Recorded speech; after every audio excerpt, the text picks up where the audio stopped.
आप देख रहे हैं न्यूज नाउ 24/7 ताज़ा खबरों के लिए हमारे साथ बने रहें। भारतीय राजनीति में नेशनल हेराल्ड केस लंबे समय से बहस का विषय बना हुआ है। इस विषय पर भाजपा प्रवक्ता और राज्यसभा सांसद सुधांशु त्रिवेदी ने अपने हालिया भाषण में कई गंभीर सवाल उठाए। उन्होंने इस पूरे मामले को न सिर्फ एक आर्थिक घोटाला बताया, बल्कि इसे कांग्रेस पार्टी की विरासत और स्वतंत्रता संग्राम की भावना के साथ छल करने का आरोप भी लगाया। सुधांशु त्रिवेदी ने अपने भाषण में यह उजागर किया कि नेशनल हेराल्ड की संपत्तियां हजारों करोड़ रुपए की थीं, लेकिन उसे मात्र 90 करोड़ रुपए में ट्रांसफर कर दिया गया।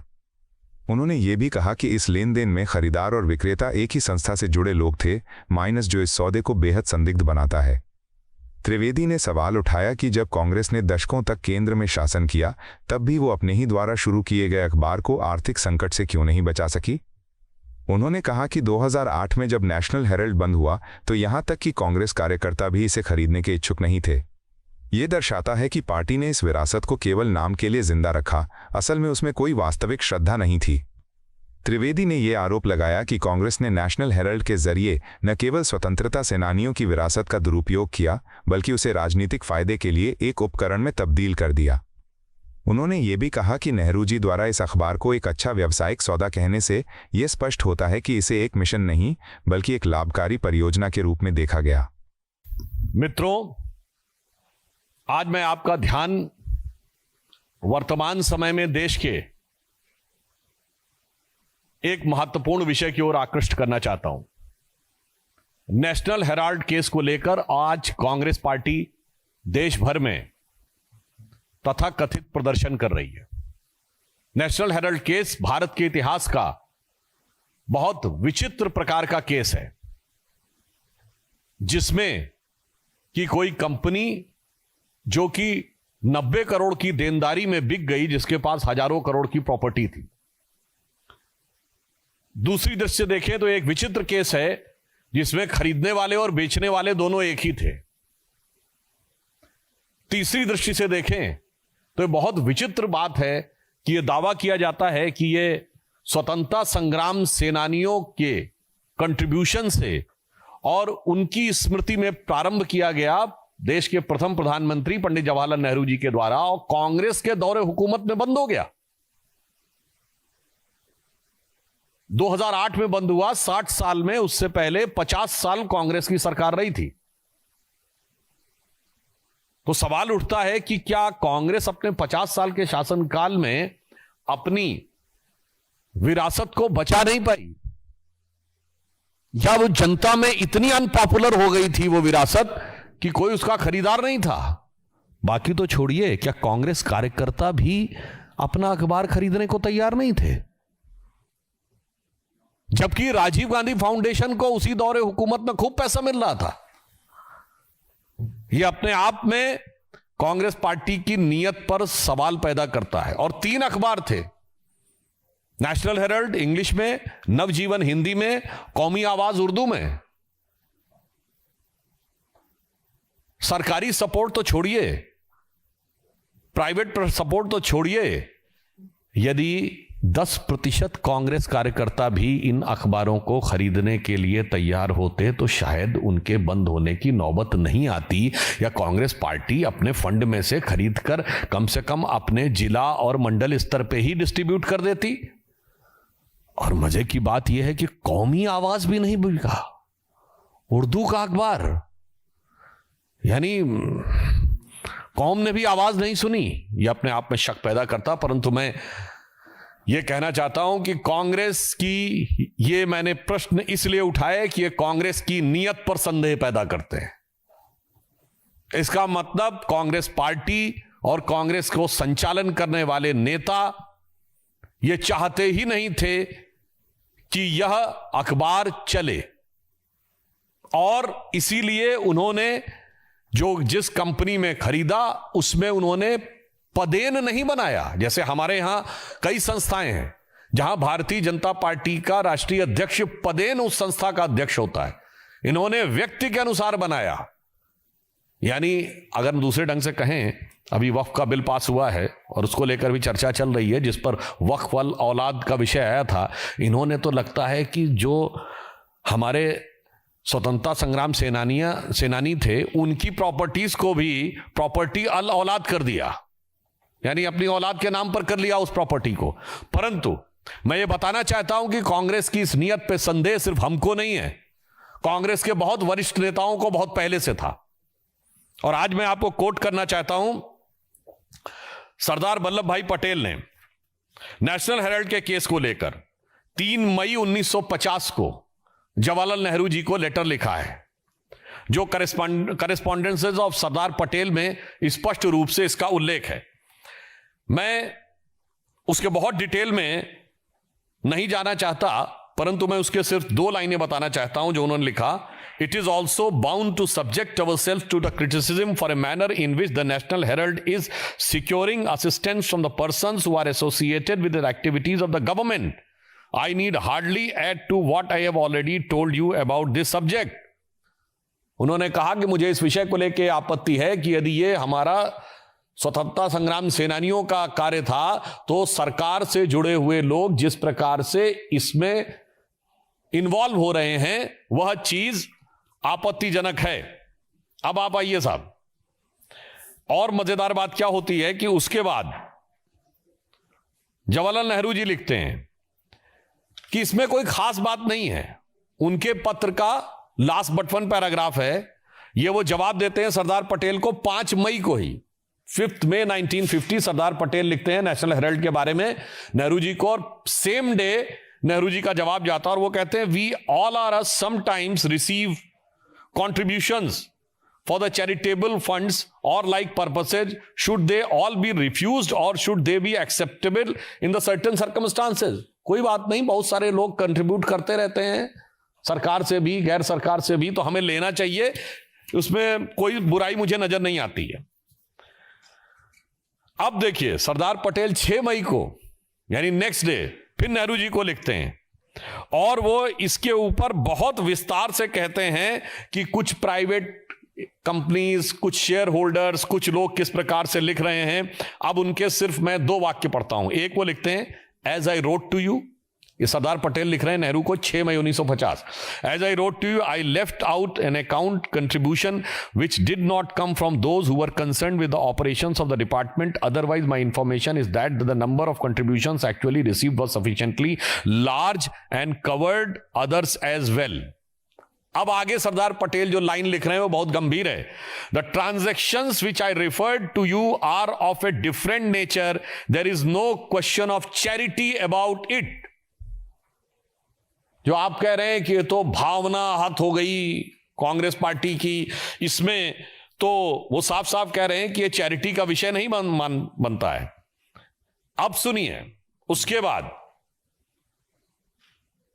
दिव्य बुद्धि पंडित जवाहरलाल नेहरू जी की। अब देखिए इससे बहुत साफ हो जाता है कि जो आज कह रहे हैं कि स्वतंत्रता संग्राम सेनानियों का भावनात्मक लगाव था, 6 मई 1950 को यानी नेक्स्ट डे सरदार पटेल को लेटर लिखते हैं जवाहरलाल नेहरू। लास्ट लाइन क्या है उस पर गौर फरमाइएगा। As a matter of fact the Herald is a fairly good business proposition and its preference shares and debentures are not a bad investment. I repeat, as a matter of fact, the Herald is a fairly good business proposition and its preference shares and debentures are not a bad investment. और जो मैं आपको बता रहा हूं यह media में पूर्व में प्रकाशित हो चुका है।